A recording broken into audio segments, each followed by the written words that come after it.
Rain hammered against the windows of my small one-bedroom cabin at the edge of the forest.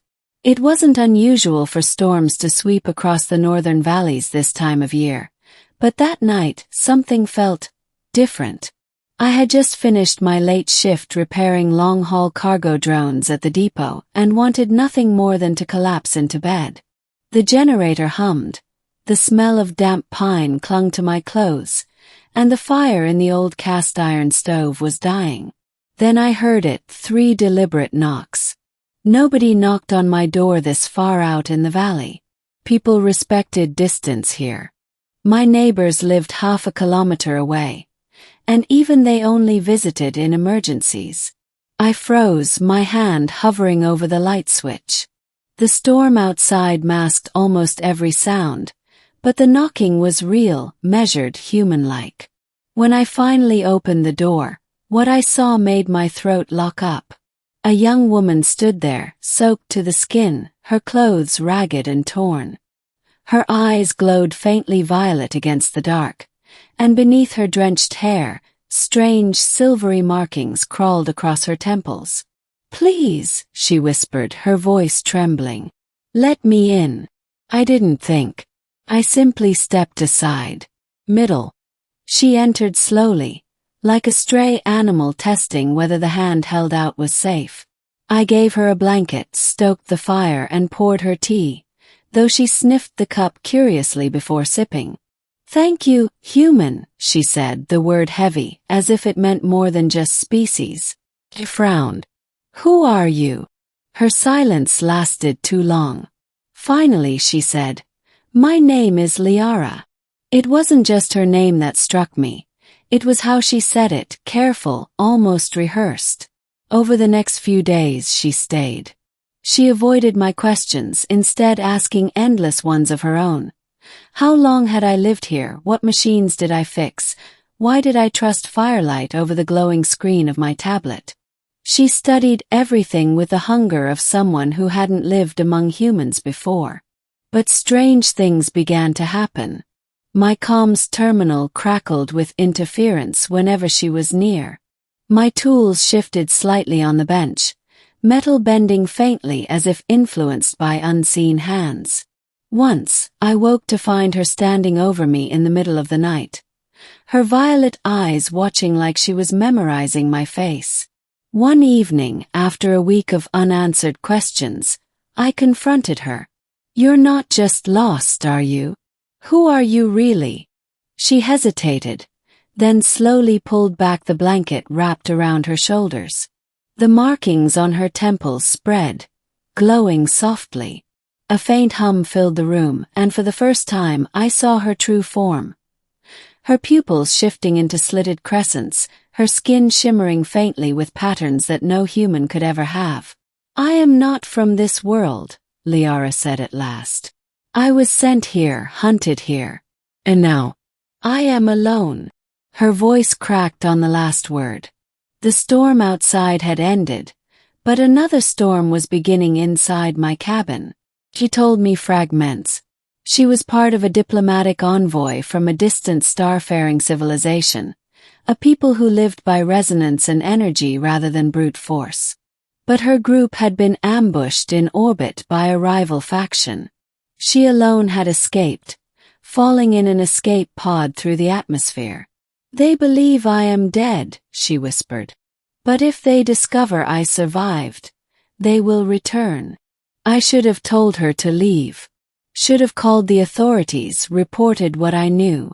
Harboring an alien fugitive was beyond reckless. But when she looked at me, trembling, clutching the blanket like a lifeline, I only said, "You can stay.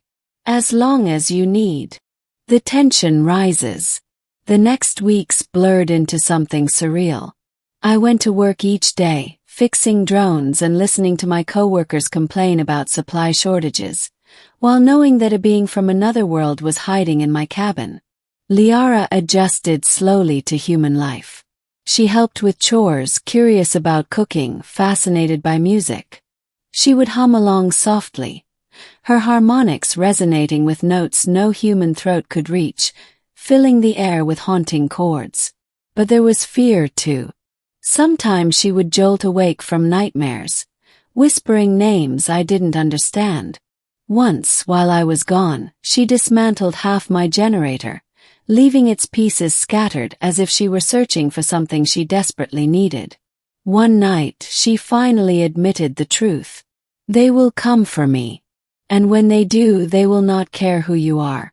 Human or not, they will destroy you for sheltering me. I swallowed hard. Then we'll be ready. She blinked. We. He nodded.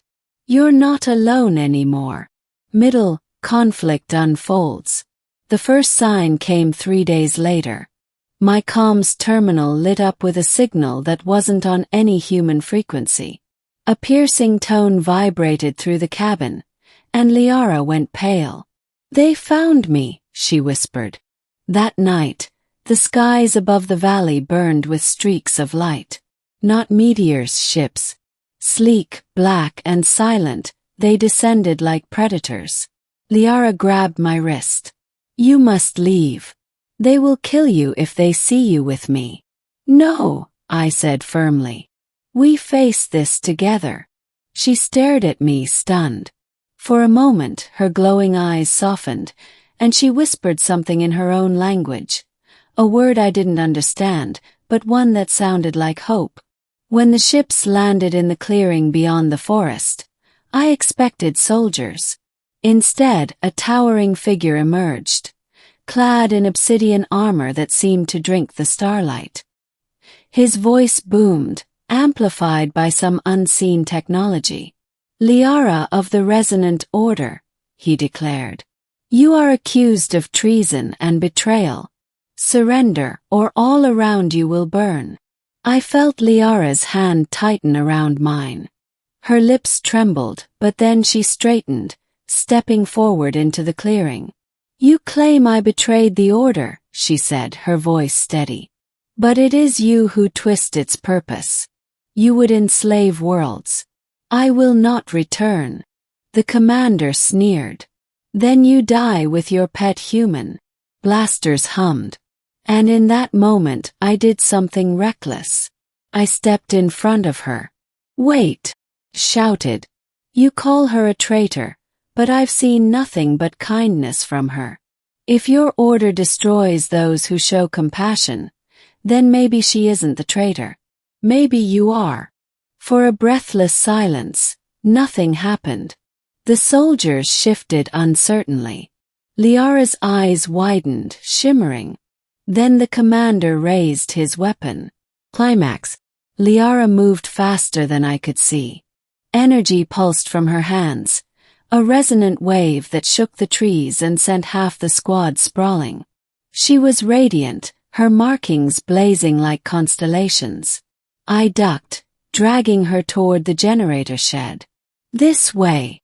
We barricaded ourselves as plasma fire lit up the cabin. My tools rattled on the shelves. Liara pressed her hands against the generator, humming in tones that resonated with the core. What are you doing? I shouted over the chaos. Turning your machine into something more, she replied, her voice trembling with effort. The generator roared, its hum shifting to match her resonance. A shockwave burst outward, sending the invaders reeling. The sky cracked with light as their ships faltered, systems disrupted by the frequency she had unleashed. But the effort cost her. She collapsed into my arms, her glow dimming. They'll come back, she whispered weakly. Stronger next time. Ending. The attackers retreated that night, limping back to orbit with damaged systems. The valley was scarred, my cabin half destroyed, but we had survived.